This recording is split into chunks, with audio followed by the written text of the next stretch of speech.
Yes, yes, yes. So that picture looks like it's taken rolling into turn one, just literally the spectator area. The grass hill is just there. People walked in from that side. But the interesting part about this, Sean, is that you've got JB, you've got 10-star BC, Bob Crelly, rest his soul, and of course Garry Rush. And this is the car right here. Sean, Rushy had hundreds of cars. Why did you pick this one? This one because Dot and I worked on it in America, and it's always had a special place for us. This car has a lot of special memories for so many people across Australia. For us in Perth, it's where he relinquished an Australian title to Ron Cricky for the second time. Yes. If you want to be, and Ronnie will concede that Ronnie earned the one with this car for sure, but Rushy blew the tyre in the Winfield car in 85, right? Yeah, look, Ron was in the right place at the right time, and Garry didn't finish the race, and you've got to, to win it, you've got to finish it.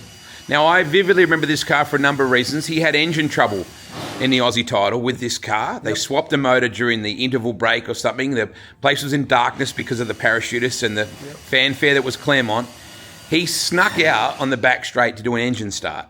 Snuck out on the back straight and turned left. Yes. And then the spotlight picked him up. Yeah. And it looked so great. It looked so great. We replicated it some 30 years later when we did it at Bunbury. But yeah, legendary. Now that was a pure fluke on us. I remember Brad Ashworth and Con and myself, we were trying to work the spotlights to make the vibe of the whole thing. And I think it was even Con that said, "That's Rushy." And we swung the spotlight over on him and it looked like we choreographed it. He was just getting an engine start. It did look well planned. There was a bit of... there was certainly a sense of urgency around changing that engine. Yeah. That was the second engine for that Australian title. Yes. That one was borrowed from Bill Burrows. Yeah, wow. Look, a lot of people put into that and got Garry out there, but Ron won. So this is the car? This is the car. Bob Crelly was a tremendous person.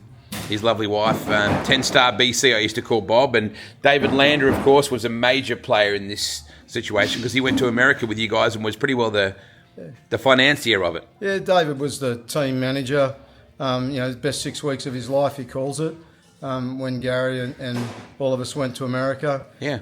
It was a great time. Sprint car racing was very important to us back then, pre-kids. Yes. Pre-grandkids now, so... Yeah. Yeah. All right, so you can put that down. Now, the restoration of this gorgeous car, which will be just lighting people up all over Australia. What was there a toughest part of this? Meeting John Barrett's standards was the toughest part. What an amazing man. I remember Castrol, Ross Eichhorn. Ross gave JB at the farewell dinner for Rushy in Sydney, he gave him a driver, a golf club, and it said to the man behind the driver. Yep. Because JB was a very big part of Rushy's success. Yeah, look, John Barrett, when we talk about the Crew Chief of the Year award, I hold John Barrett out as the best. Yeah. Absolutely the best crew chief. What he did across, Garry's career, and the number of Australian titles, a number of Warrnambool Classics. Yeah. But more importantly, when Garry and the Castrol car showed up, you had to work for it. If you were going to win that night, you had to work for it. There was a little shit in a 21 car from Sydney that was pretty handy too, and that's where the title got taken out of Ron's hands and out of Rushy's hands at Warrnambool to Garry Brazier for the first of his 6 titles. Yes, yeah, that was a iconic race. It was. You watch the footage. Garry. The difference between between Garry Rush and Garry Brazier was extensive in years of experience. But still... But not in hunger. Not in hunger. Still the 2 best in the country at the time. So the car itself, the chassis is the original chassis that we're talking about here. It is one of Garry's cars. Okay. Post-America, I did get some cars from Garry to sort of move on as part of their business at the time. And then this one went to South Australia and then through into Victoria. And then I managed to get it back some years ago. Toby Balboa actually helped me load it in the trailer at the Classic some years ago. Okay. The cars themselves were so open back then, Sean, like no such thing as a full containment seat, a lot of space on that left-hand side. That's the way it was. That's the way it was.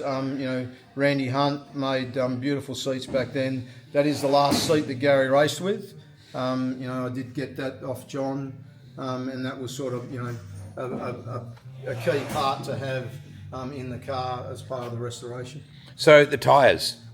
Yeah, look, I've managed to acquire quite a few new Goodyear tyres over the time, and this is the last full set of brand new Goodyears I've got. So, still got the stickers on them, and they're the same tyres that we used at the Australian title in '93. The O'Brien aluminium sticker on the side, the Borden, the Champion.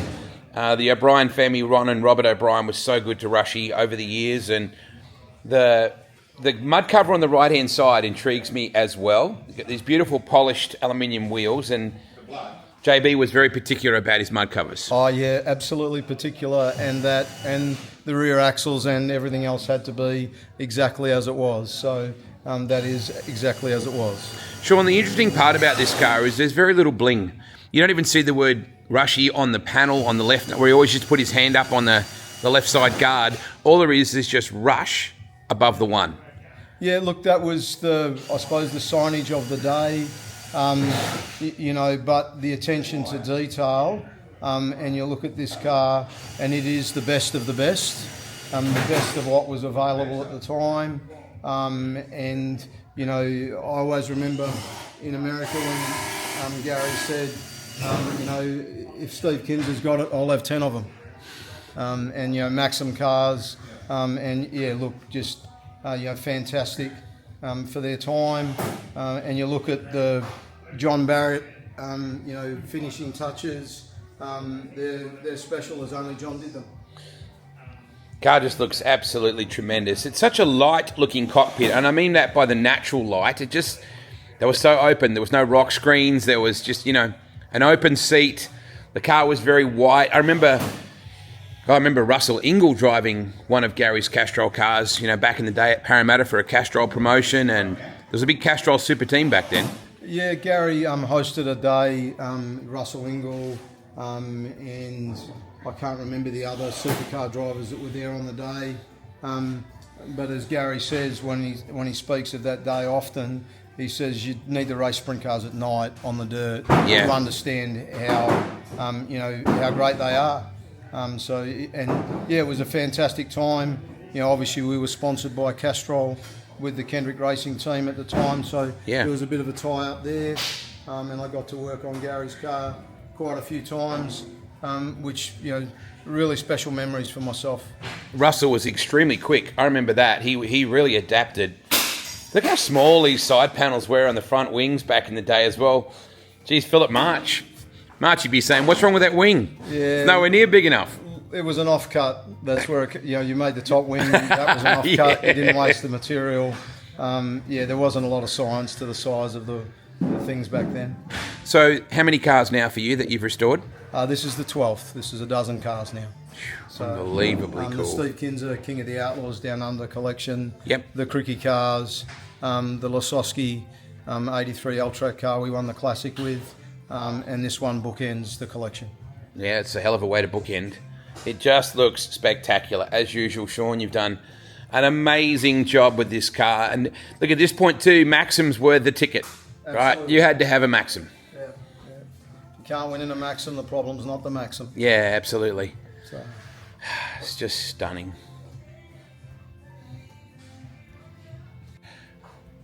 Sean, these things don't happen where it's just one guy gluing old bits together, right? Oh, look, there's a huge amount of volunteers and people that go into doing these things. Frank Scarterfield painted this one for us. Empire Graphics redid the graphics. Mitch there. He knows when I show up with a project how fanatical I'm going to be about it being exactly perfect as it was back when it raced. And then there's a group of volunteers. Many of them work on our race team, but others that come to help with these cars and moving them around to the various shows, whether it be this one or Danny's car or Steve's cars, Ron's car, Shane's car, all the different cars, moving them around. It's just a big thank you to all the people that support us by making that possible. and all the fans and all the interested people that come up and have a look and say, I remember seeing that one with my dad, or I remember seeing that and, being here or being there. And, it's just, great to keep the history alive. I've said before, this is something I'm very proud of, being in a position to be able to, save some of the history of Australian Speedway. Where will people get to see this, do you think? So we're going to do a couple of shows running up through the next few months, and possibly bring out some of the other ones. But this one here will probably go in the Hall of Champions at the Whiteman Park with Ron's car. Yeah, excellent. There's no value retail-wise for something like this. You clearly didn't make this to sell it. So what is the value to you? I don't mean a dollar value, but you do this for your own sense of wanting to be, this is your legacy, right? Wade, I do this because I love it. These cars mean so much to me from a very special part of my life. Yeah. I'm very, very privileged to be in a position to be able to do it. I just love doing it. This book ends it now. 12's enough. Yep. And we'll see what else brings us along the way. But yeah, very, very special to be able to save them at such an iconic part of Australian Speedway. And quote James McFadden that he really wanted to race in the 90s when it was really so cool. It's pretty cool now. Speedway's in a really good place, and in particular sprint car racing. But you look at these guys and the guys that put the effort back in then. We are where we are because of the work that they did. So I love this. 3 major words: Rush, Castrol, Barbagallo. Yep. Makes sense to me. 100%. I always wanted Alf to kick Rushy's ass. I didn't see it happen anywhere near enough, but it was always cool to see them saddle up against each other, and they're still friends to this day, yeah? Yeah, still mates. When Garry came and saw this car, because I wouldn't have unveiled it without his inspection. Yep. Garry came and saw this and then went on to spend time with Alf and Ron in Broome, away from the wonderful weather on the east coast of Australia. So, all the people that have been involved, to get not just this car but all the cars to where they are, just a really big thank you.